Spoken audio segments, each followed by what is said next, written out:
Manchester United harus puas dengan hasil imbang 2-2 saat menghadapi Lyon di leg pertama perempat final Liga Eropa yang berlangsung di Groupama Stadium. Pelatih Manchester United, Ruben Amorim, mengungkapkan kebahagiaannya dalam konferensi pers setelah pertandingan, dengan memberikan pujian khusus kepada 3 pemain muda yang menunjukkan penampilan cemerlang. Ketiga bintang muda tersebut adalah Rasmus Højlund, Joshua Zirkzee, dan Leny Yoro. Zirkzee dan Yoro berhasil mencetak gol, sementara Højlund, meski tidak mencetak gol, memberikan kontribusi yang sangat berarti bagi tim. Amorim melontarkan pujian luar biasa untuk Leny Yoro, menyoroti kepercayaan diri dan peningkatan fisik yang ditunjukkannya. Ia juga menjelaskan alasan dibalik keputusannya untuk menurunkan Højlund sebagai starter dibandingkan Zirkzee, menekankan bahwa terkadang pemain pengganti bisa memberikan pengaruh yang lebih besar dalam permainan.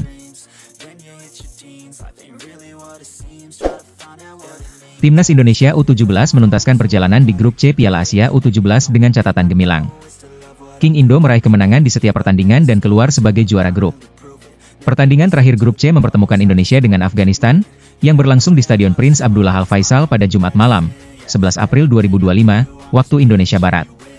Dengan hasil ini, Indonesia kokoh di puncak klasemen grup C dengan perolehan 9 poin. Pasukan Nova Arianto berhasil meraih hasil sempurna dari 3 laga yang dilakoni. Di babak perempat final, Indonesia akan berhadapan dengan runner-up dari grup D. Namun, siapa lawan yang akan dihadapi masih belum bisa dipastikan, karena seluruh pertandingan di grup D juga berlangsung pada malam yang sama.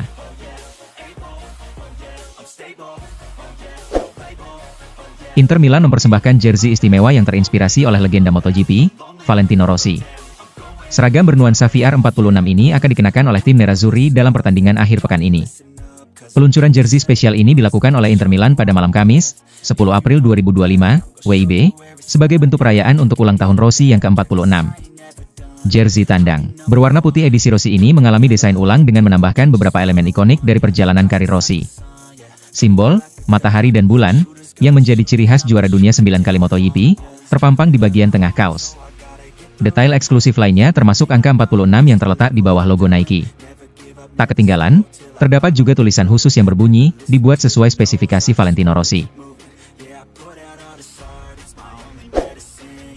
Kerjasama yang telah terjalin antara Atletico Madrid dan produsen olahraga ternama, Nike, akan terus berlanjut dalam waktu yang lebih lama. Keduanya baru saja menandatangani kontrak baru yang akan berlangsung hingga tahun 2035.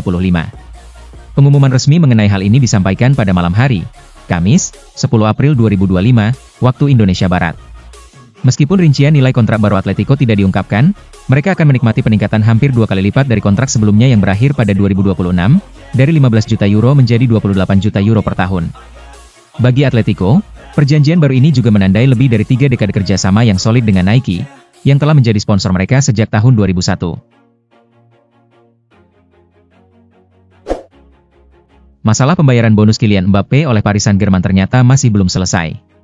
Akibatnya, Mbappe kembali melayangkan gugatan terhadap mantan klubnya itu. Ia menuntut PSG terkait gaji yang belum dibayarkan saat ia pindah ke Real Madrid. Bintang asal Prancis ini merasa berhak atas pembayaran sebesar 55 juta euro, yang merupakan bagian dari bonus loyalitasnya. Pada Oktober 2024, Lembaga Liga Prancis, LFP, ikut campur dan memutuskan bahwa Mbappe berhak menerima sisa pembayaran dari PSG. Konflik ini semakin memanas dan membuat Presiden PSG, Nasser Al-Khelaifi, merasa frustrasi. Inilah sebabnya hingga kini, PSG belum juga memenuhi kewajibannya tersebut. Oleh karena itu, pihak Mbappe melalui kuasa hukumnya berencana untuk kembali mengajukan tuntutan agar PSG segera melunasi kewajiban yang tertunda itu.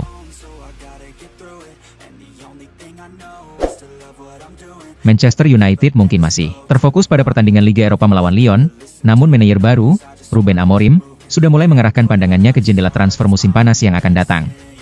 Ini akan menjadi musim panas pertamanya bersama klub, dan saat yang krusial untuk mulai merombak skuad Manchester United sesuai dengan visinya dalam dunia sepak bola. Amorim, yang telah meraih kesuksesan luar biasa saat melatih Sporting CP dengan formasi 3-4-3, hanya berhasil mendatangkan Patrick Dorgu pada bursa transfer Januari lalu karena keterbatasan anggaran. Kini, bursa transfer musim panas ini dianggap sebagai peluang perdana bagi pelatih untuk benar-benar mengimplementasikan filosofi sepak bolanya ke dalam tim Manchester United. Erik ten Hag baru-baru ini melontarkan pujian yang sangat tinggi kepada BK Arsenal, Jurrien Timber, setelah penampilannya yang memukau di Liga Champions.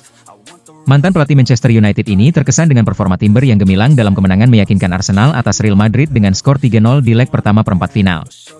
Ten Hag, yang pernah membimbing Timber di Ajax Amsterdam, merasa gembira melihat perkembangan pesat pemain berusia 23 tahun itu.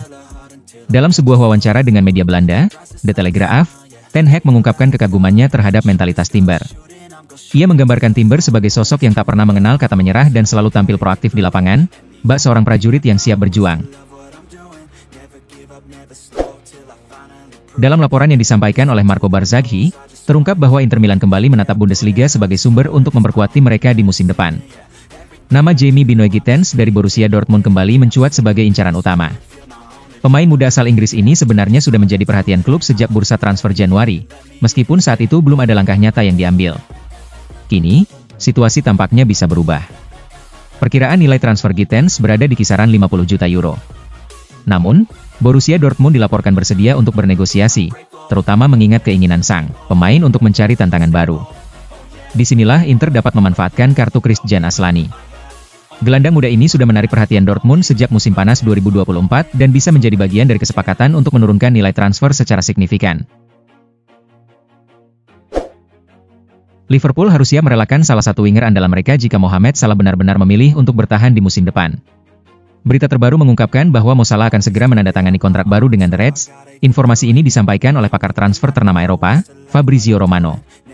Namun, menurut laporan dari Sport S, keputusan Mo Salah untuk tetap di Liverpool bisa berakibat pada kepergian salah satu winger utama mereka, yaitu Luis Diaz. Kehilangan Diaz akan membantu menjaga keseimbangan gaji di klub. Selain itu, dana yang diperoleh dari penjualan mantan winger FC Porto tersebut bisa menjadi suntikan finansial bagi The Reds untuk mendatangkan pemain baru. Ada berita menggembirakan bagi Real Madrid. Bek yang mereka incar, Dean Huijsen, mulai menunjukkan sinyal positif untuk bergabung dengan Los Blancos. Dalam wawancaranya dengan El Chiringuito baru-baru ini, Huijsen mengungkapkan bahwa ia sudah mendengar kabar mengenai ketertarikan Madrid padanya. Teman-temannya sangat mendorong Huijsen untuk mempertimbangkan pindah ke Bernabeu di musim depan. Ketika ditanya apakah ia memiliki ketertarikan untuk bergabung dengan Real Madrid, bek tersebut secara halus menyatakan bahwa akan menjadi sebuah kehormatan baginya jika bisa menjadi bagian dari tim Los Blancos.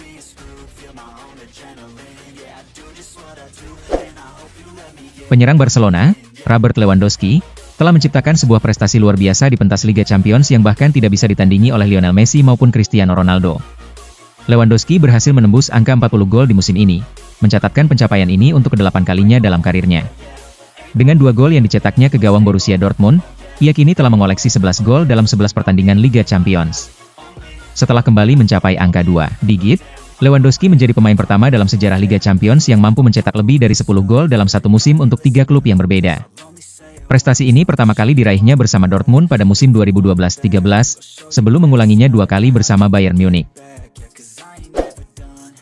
Arsenal dilaporkan menjadi salah satu dari sejumlah klub elit Eropa yang tertarik pada winger Newcastle United, Anthony Gordon, meskipun belum ada sinyal untuk mengajukan penawaran resmi. Manajer The Gunners, Mikel Arteta, telah mulai merancang strategi untuk bursa transfer musim panas 2025. Pelatih asal Spanyol ini berambisi memperkuat tim dengan mendatangkan seorang striker, winger kiri, dan gelandang tengah, guna meningkatkan peluang mereka dalam perburuan gelar Premier League. Menurut kabar dari The Athletic, Arsenal, bersama beberapa klub besar lainnya, menunjukkan ketertarikan terhadap Anthony Gordon, pemain sayap yang gesit dari Newcastle United. Manchester City dilaporkan kembali melirik gelandang Newcastle United, Bruno Guimaraes, yang dianggap sebagai calon pengganti Kevin De Bruyne. Menurut informasi dari OL, Guimaraes kini kembali menjadi perhatian setelah sebelumnya sempat dihubungkan dengan City ketika klausul rilisnya sebesar 100 juta pound masih berlaku. Gelandang internasional Brasil ini bahkan mengungkapkan bahwa ia pernah berbincang langsung dengan Pep Guardiola, dan keduanya saling mengagumi satu sama lain. Namun, hingga saat ini, belum ada langkah nyata yang diambil oleh City. Klub juara bertahan Premier League itu masih menganalisis kondisi pasar dan memilih untuk menunggu hingga akhir musim sebelum menentukan langkah transfer selanjutnya. Raksasa Liga Premier, Liverpool, dikabarkan bersaing dengan Atletico Madrid dalam usaha merekrut penyerang Real Sociedad, Takefusa Kubo, di bursa transfer musim panas ini. Tim yang dilatih Diego Simeone itu bersiap menghadapi kemungkinan kepergian Antoine Griezmann. Menurut laporan dari National Cat, Los Rojiblancos bertekad untuk mempertahankan Griezmann di La Liga. Namun, kabar tersebut menyebutkan bahwa Atletico melihat Takefusa Kubo sebagai pengganti yang sempurna untuk Griezmann, jika pemain internasional Prancis itu memutuskan untuk mengakhiri hubungan panjangnya dengan klub tersebut di bursa transfer yang akan datang. AS Roma tengah dalam pencarian pelatih baru untuk musim yang akan datang. Claudio Ranieri, pelatih saat ini, memberikan sinyal bahwa daftar calon pelatih sudah mulai menyusut. Kontrak Ranieri hanya berlaku hingga akhir musim ini. Pelatih berusia 73 tahun ini kembali dari masa pensiun untuk menangani Roma sejak November 2024. Setelah kontraknya berakhir, Ranieri akan tetap berada di Roma, namun dengan peran baru sebagai penasihat senior klub. Ia akan terlibat dalam proses pemilihan pelatih baru dan mengungkapkan bahwa klub sudah semakin dekat untuk menentukan sosok pelatih yang akan memimpin tim di musim depan. Milan melawat ke Blue Energy Stadium untuk menghadapi Udinese dalam pertarungan pekan ke-32 Serie A pada Sabtu, 12 April 2025, dini hari waktu Indonesia Barat. Tim asuhan Sergio Conceição perlu segera memperbaiki performa mereka setelah gagal meraih kemenangan dalam 2 pertandingan terakhir. Sementara itu, Udinese tengah terjebak dalam tren negatif, dan Milan berhasil memanfaatkan situasi ini dengan sangat baik.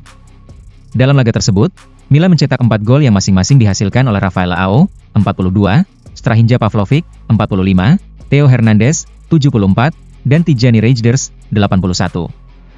Dengan tambahan 3 poin ini, posisi Milan melesat naik ke peringkat ke-9 klasemen sementara Liga Italia 2024-2025, mengumpulkan total 51 poin dari 32 pertandingan.